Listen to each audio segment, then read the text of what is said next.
বডিটোৱে positively work কৰে। আপোনাৰ যিটো ৱেলনেছ জাৰ্নি হয় তাৰ ষ্টাৰ্টিং কেতিয়াও আপোনাৰ জিম নাইবা আপোনাৰ কিটচেনৰ পৰা নহয়।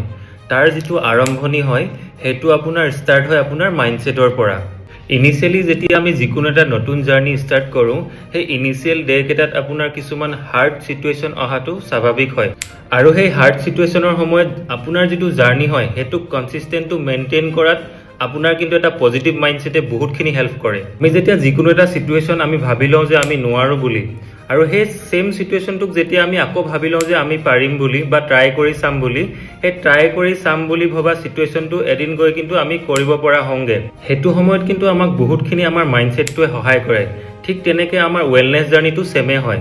আমি যেতিয়া নিজকে বিলিভ কৰি আমাৰ মাইণ্ডটোক এটা পজিটিভ ইনপুট দিবৰ কাৰণে চেষ্টা কৰোঁ তেতিয়া তাৰ আউটপুট হিচাপে আমাৰ বডিটোৱে পজিটিভলি ৱৰ্ক কৰা ষ্টাৰ্ট কৰে আৰু তাৰ যিটো ৰিজাল্ট হয় সেইটো কিন্তু আমাৰ বহুত বেছিয়ে ভাল হয়। আৰু সেইটো কাৰণে আমাৰ যিটো ৱেলনেছ জাৰ্নি হয় সেই জাৰ্নিটোত কিন্তু এটা পজিটিভ মাইণ্ডছেট বহুত দৰকাৰ হয় এটা ভাল ৰিজাল্ট পোৱাত।